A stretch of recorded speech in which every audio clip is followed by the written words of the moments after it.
پیارے بچوں، کیسے ہیں آپ سب؟ مجھے امید ہے آپ سب خیریت سے ہوں گے۔ آئیے سنتے ہیں نئی حرف کہانی۔ ایک ہرے بھرے جنگل میں ایک طوطا اور طوطی رہتے تھے۔ دونوں رنگ برنگے پروں والے بہت خوبصورت پرندے تھے۔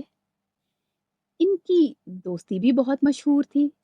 جنگل کے سب جانور ان کی جوڑی کو بہت پسند کرتے تھے۔ ایک دن جنگل میں اچانک شدید طوفان آ گیا۔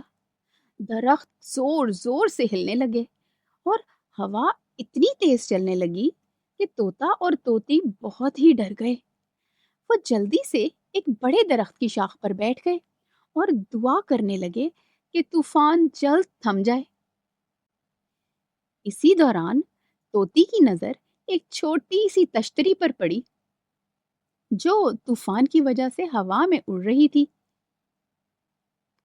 وہ تشتری ایک درخت سے ٹکرا کر زمین پر گر گئی۔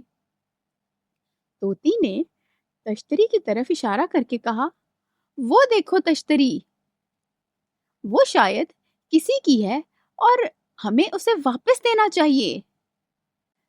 طوفان تھوڑا کم ہوا تو طوطے اور طوطی نے ہمت جمع کی۔ طوطا تشتری کے قریب گیا اور اسے اپنی چونچ میں پکڑ لیا۔ دونوں نے مل کر تشتری کو اٹھایا اور جنگل کے دوسرے جانوروں سے پوچھنے لگے کہ یہ ان کی تو نہیں۔ آخر کار انہیں ایک خرگوش ملا جو اپنی کھوئی ہوئی تشتری کی تلاش میں تھا۔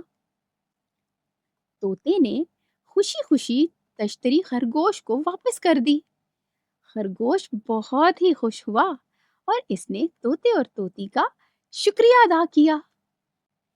طوفان کے بعد جنگل میں جب سب کچھ دوبارہ پرسکون ہو گیا تو طوطے اور طوطی نے سیکھا کہ دوسروں کی مدد کرنا کتنی اچھی بات ہے۔ اس دن کے بعد جنگل کے سارے جانور طوطے اور طوطی کو اور بھی زیادہ پسند کرنے لگے۔